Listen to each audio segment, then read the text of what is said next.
My good people of Abia State, to the glory of God, I address you today on the occasion of the second anniversary of our assumption of office to pilot the affairs of our beloved Abia State. Last year, on this same day, during our first anniversary, I came to you with updates on what we had done and promises of what we will yet do. I am proud to report to you that most of those promises have become tangible realities that we can all see and be proud of.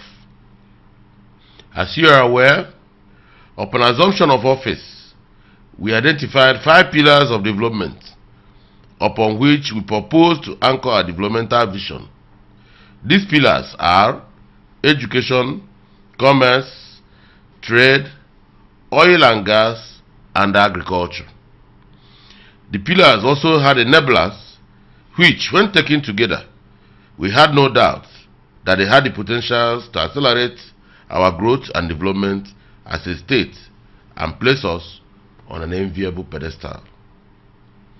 We have taken considerable steps to deliver on those pillars and enablers, and the results are there for all to see. I am grateful to the distinguished Abia leaders who took time yesterday to make inputs into our plans during our interactive session at the International Conference Center, and I assured them that we will take those inputs into cognizance as we move to the next phase of our developmental objectives. Permit me, therefore, at this juncture to bring to you highlights of what we have been able to do within the period under review. Roads and bridges.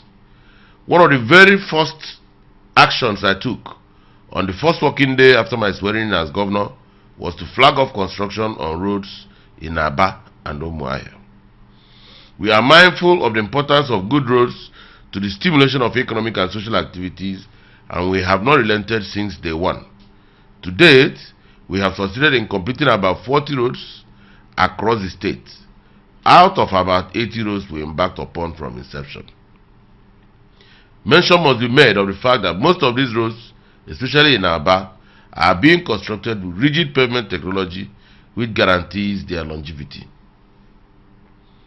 While I will not go into the list of all the roads we have constructed and are constructing, as they are contained in the detailed report we have released, permit me to elaborate on some of the roads and their significance.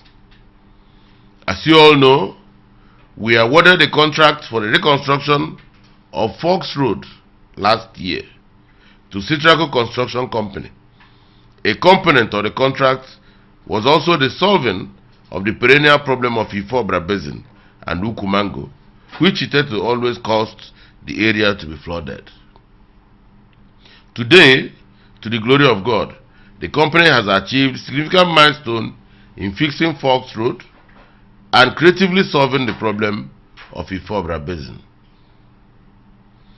Equally significant and complementary to Fox Road is the completed work on Dr. Chimawafo Road, Umocham Umule Tonimas Triangular Road, and our ongoing reconstruction of MCC Samek Road and Old Express Road. These are critical adjoining roads which are easy movement of goods and services in and out of Ariaria International Market, our major commercial nerve center in Aba. Together with the 35 other roads we have completed in Aba, including ongoing work on Abowere Road, Aba is certainly back to business because the roads we are doing are economic roads. To God be the glory. Also noteworthy is the fact that we have commenced work on Port Harcourt Road in Aba, which is another key economic road. I assure you that we have engineered a unique funding model for the road, and it will be delivered in record time. In Umuahia, you are all witnesses to the work Arab contractors are doing on Aba Road from Stampo to Sikot. The quality of the project underpins our determination to ensure that we use the best contractors to deliver the best quality of work in Abia State. Apart from Lagos and Rivers State, you'll be hard-pressed to find another state within our economic bracket where 3 grade A contractors are working simultaneously. We have a contract with Abians to deliver the best, and wherever the best are located, we will bring them to work in Abia State.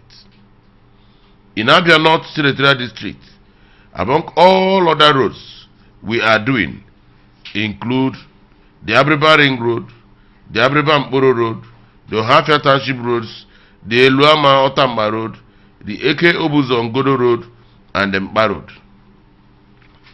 Permit me to single out for specific mention the Bende Arochukwu Road.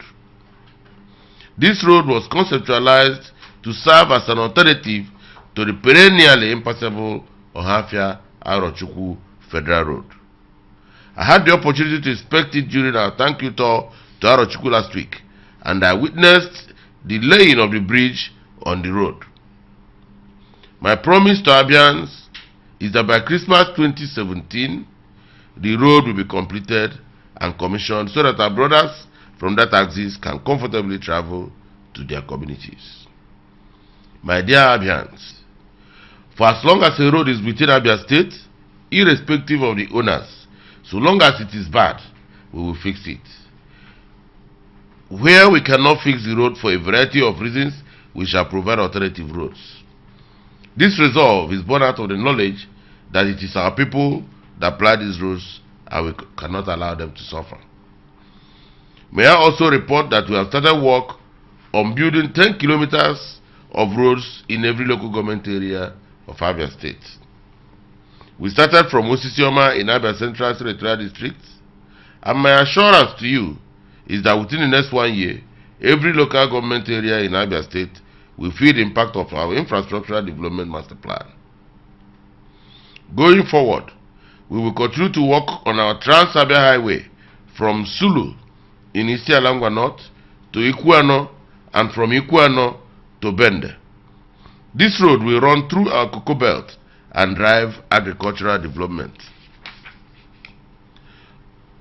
On termination of the next 24 months, it is our desire that all economic zones in Abia would have been connected by asphalted roads. Therefore, I wish to report to you that within the last 24 months, we have been able to achieve a few firsts. A. The previously intractable Omni Drive have survived 24 months and will never be a nightmare again. B. The hitherto problematic Ukumango will no longer pose a problem, same with Aba Road, Umuahia. C. Okonaku community has been reconnected to the rest of Ohafia through the Okonaku Bridge. D. The new bridge we are constructing on the Bende Arochukwu Road will, for the first time in many decades, reconnect several communities with their kins. E. The first asphalt road by the state government ever in Ugunagbo local government is under construction and will be completed. F. The first flyover in Abia State is under construction at Osisioma Junction, and by the special grace of God, this project will also be completed. In the years ahead, we will yet embark on many landmark pioneer projects for the benefit of the people of Abia State. Agriculture. As I started earlier on, agriculture is one of the strong pillars of development of this administration. I am glad to announce that great things are happening in the sector. In the last 2 years, we recovered and revamped government-owned lands and oil palm estates hitherto underutilized. Most of them, like Ndioji and Amekeroba estates, Ohambele Palm Estate, Olona North and South Farm Settlement, and Nkwamburu Estate have been given out to trusted investors to develop and manage. We set a target for ourselves to raise 7.5 million oil palm seedlings by 2019.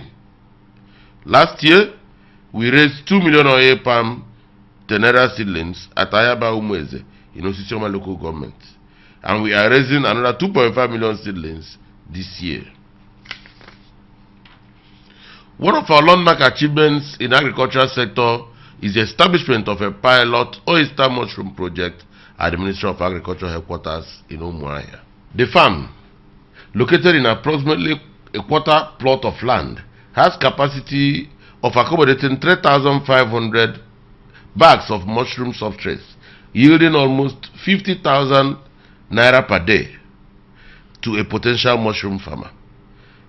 This might as well represent the new economy of the Abia pupil farmer of tomorrow. In the pursuit of the policy of our administration to develop 3 poultry villages/clusters in the state,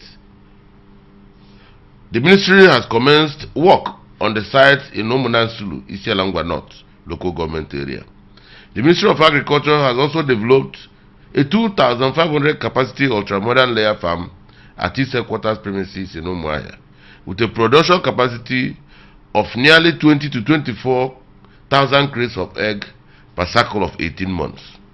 The state government, in collaboration with the federal government, has also set up an ultramodern poultry processing plant at the Umuosunsulu in Isialangwa.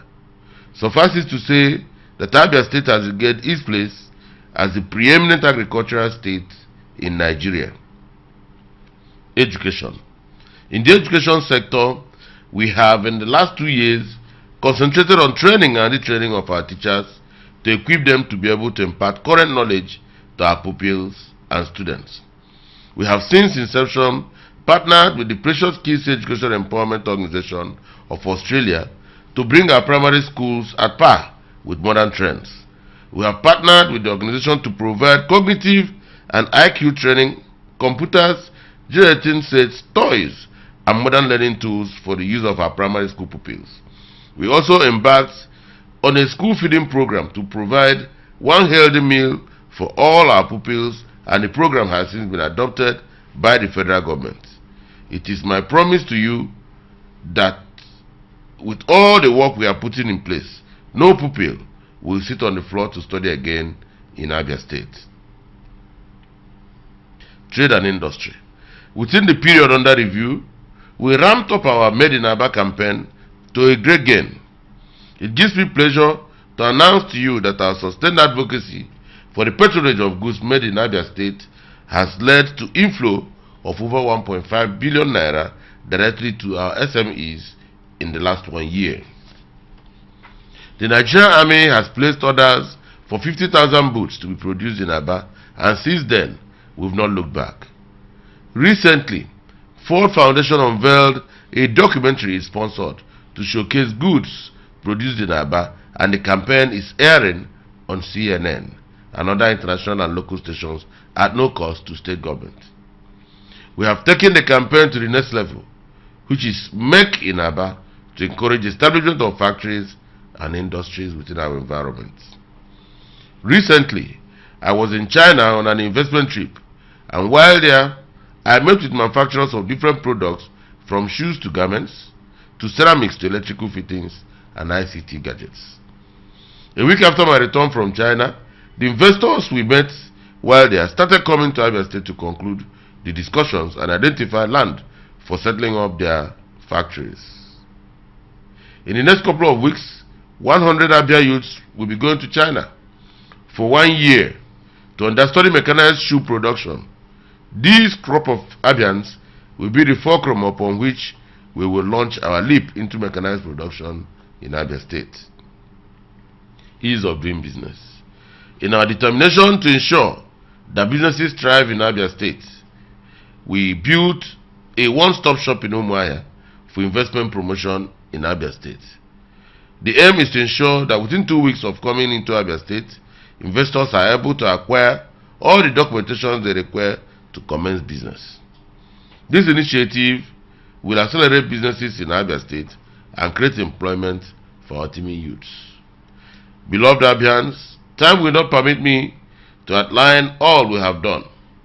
In line with our policy of open governance and engagement with the people, I have directed my media team to immediately release a detailed version of our activities within the period under review to the general public, and we will welcome your feedbacks and inputs.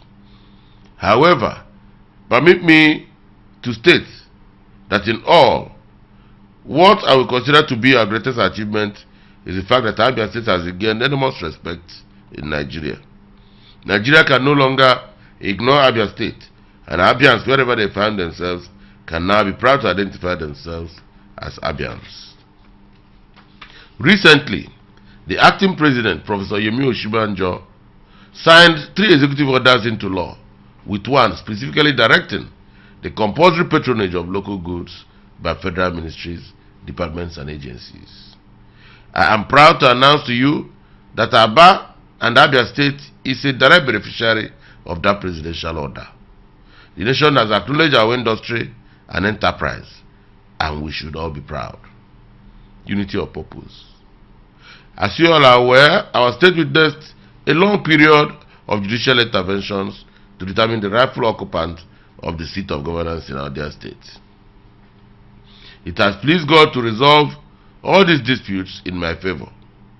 Now that the disputes have been conclusively resolved and my mandate supremely reaffirmed, it is my desire that we all move forward, for the work ahead is enormous. I call on all hands to be on deck. I wish to extend my heartfelt appreciation to Abians from all walks of life for standing strongly behind us throughout our travels. Your unalloyed support gave me the confidence to march resolutely on despite our challenges, and I owe you all a debt of gratitude. I have extended invitations to all political leaders in Abia State, including those that contested the seat of governorship with me at different costs, to come and let us work together. My only desire is to see the development of Abia State, and I welcome inputs from all Abians. Ndi Abia, Ndi Wem, much as I can confidently state that we have done a lot in the last 2 years, I will equally be the first to acknowledge that there is still a lot of work to be done in different areas. I am particularly miffed by the fact that though we are up to date in the payment of civil servants in the state, many teachers and pensioners are still being owed some arrears of salary. I wish to reaffirm my commitment to the welfare of workers and further pledge to find a lasting solution within the next few months. On a global scale, I want Abians to be rest assured that every sector will feel the touch of our administration. We promise to use what God has done for us as a springboard to create wealth and better life for Ndabia. Unebela Nachiani Dendro. Thank you for listening.